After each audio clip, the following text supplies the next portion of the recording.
রাধে রাধে।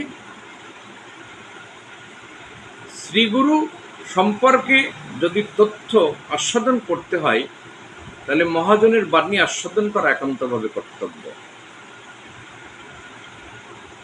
মহাজনগণের বাণীতে একটা বাণীতে আমরা পাই, নিজে বাঁচে অন্যে বাঁচাই, ধর্ম বলে জানিস তাই। সর্বপ্রথম নিজেকে বাঁচাতে হবে। নিজেকে বাঁচানোর কথাই হলো সেই পরম তত্ত্বর সন্ধান করে সেই বীর্য সত্তাকে বাঁচিয়ে রাখা। এটাই শ্রীগুরুর কাজ, যিনি এই বাঁচার পথ যিনি দর্শন করান, বাঁচার পথ যিনি শ্রবণ করান এবং বাঁচার পথ যিনি হাতে কলমে দেখিয়ে দেন, তিনিই হলেন শ্রীগুরু। মহাজনের কলমে আমরা পাই, যেমন চৈতন্য চরিতামৃতের মধ্যে অন্তর্লীলায় আসি লিখন, মহাপ্রভু রঘুনাথ দাসকে করেছে বর্ণন, কৃষ্ণ উদার পরায়ণ, তার নাহি হয় কবু কৃষ্ণের ভজন।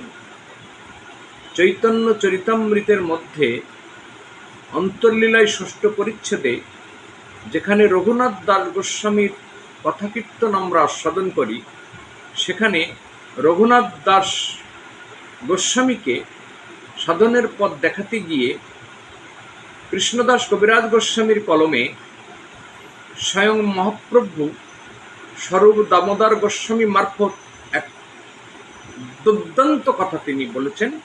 তিনি বলেছেন, কৃষ্ণ উদার পরায়ণ, তার প্রভু নাহি হয় কৃষ্ণের ভজন। কৃষ্ণ উদার পরায়ণ বলতে কৃষ্ণ শব্দের অর্থ হচ্ছে পুংলিঙ্গ।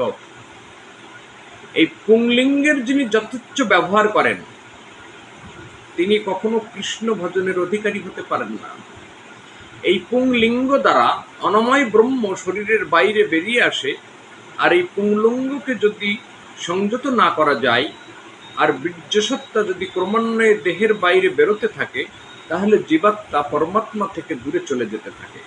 তাই মহাপ্রভু স্বরূপ দামোদর গোস্বামীকে এই কথা বললেন, কৃষ্ণ উদার পরায়ণ, তার প্রভু নাই হয় কৃষ্ণের ভজন। চৈতন্য চরিতামৃতের অন্তর্লীলায় ষষ্ঠম পরিচ্ছেদে আছে তার বর্ণনা।